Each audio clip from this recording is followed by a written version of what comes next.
E para terminar, então, vamos fazer o item 31. Essa questão foi da UFRJ. O hematócrito é a porcentagem de sangue que é constituída de células. O hematócrito de 3 amostras de sangue está ilustrado nos tubos 1, 2 e 3, cujas partes escuras representam as células. As células foram sedimentadas nos tubos graduados por meio de centrifugação. A linha tracejada representa o nível de hematócrito de um indivíduo normal vivendo ao nível do mar. Uma das amostras de sangue foi obtida de um indivíduo normal que morava há 20 anos numa cidade localizada 4.500 metros acima do nível do mar. Qual amostra provém deste indivíduo? Justifique a sua resposta. O item 31 é a amostra número 3. Porque quando o ar é rarefeito, no caso a 4.500 metros de altitude, o organismo produz mais hemácias. Por quê? As hemácias são as carregadoras de oxigênio.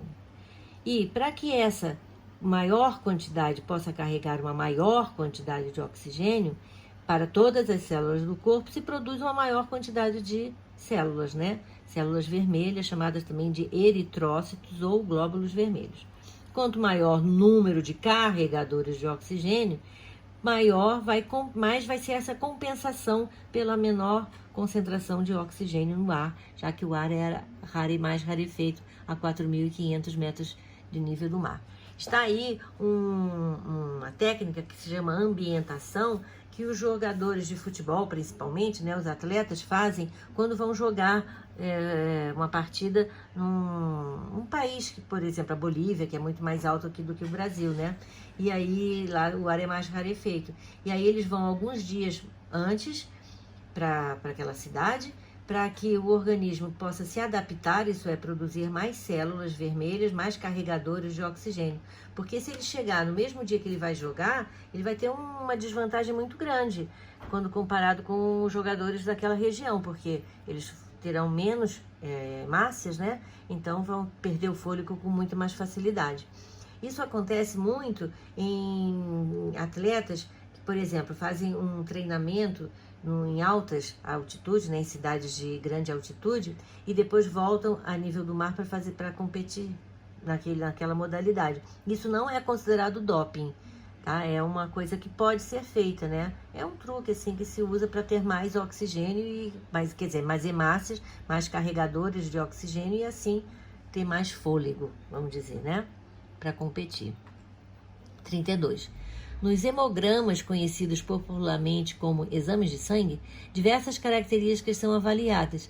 Hemogramas de 3 pacientes, X, Y e Z, foram realizados para determinar se eles estavam em condições de sofrer cirurgias de ponte de safena, nas quais partes de vasos sanguíneos das pernas são removidas e implantadas no coração, substituindo artérias cujo funcionamento esteja comprometido. Os resultados parciais dos 3 hemogramas estão representados na tabela a seguir. Então, com base nesses resultados, os médicos suspenderam a cirurgia de um dos pacientes. Identifique o paciente que teve a cirurgia suspensa e diga por que os médicos tomaram tal decisão. Então, no item 32, quem teve a cirurgia desmarcada, cancelada, foi o paciente X. Por quê? Ele está com a taxa de plaquetas, que são elementos figurados do sangue responsáveis pela coagulação sanguínea, muito baixo. E esse é um fato muito importante numa cirurgia, principalmente numa cirurgia cardíaca. A cirurgia de ponte de safena, no caso, é tirado um pedaço da safena, que é um vaso da perna, né, um vaso de grande calibre, e é feito literalmente uma ponte. É retirado o pedaço da artéria coronária que está entupida e é utilizado, então, um pedaço de vaso que está saudável, que está sadio, que não está comprometido. E o sangue agora encontrou um novo caminho para percorrer. Em caso de entupimento de vasos sanguíneos, isso pode causar a morte da pessoa, né, do paciente, ou então, pelo menos, um problema naquele pedaço do coração que pode morrer, tá? Só aquele pedaço, ou então o coração sofre a gente fala um infarto fulminante, que pode levar à morte. 33. As respostas imunológicas constituem mecanismos de defesas vitais para os organismos. A esse respeito, explique a diferença entre resposta ativa e passiva. Letra A resposta passiva é quando o organismo recebe o soro, isto é, já recebe anticorpos prontos. O soro é feito injetando-se aos poucos num mamífero de grande porte, por exemplo, um cavalo, o antígeno. E aí o cavalo vai começar a produzir anticorpos. E aí no laboratório se retira o sangue desse cavalo, prepara-se, né, o soro que é específico para aquele antígeno. E a resposta ativa é quando recebe o antígeno, e este vai induzir o corpo a produzir anticorpos, como por exemplo uma vacina. Letra B. Apresente um exemplo de imunização ativa artificial e um de imunização passiva natural. Então, um exemplo de ativa artificial é a vacina contra pólio e febre amarela, por exemplo.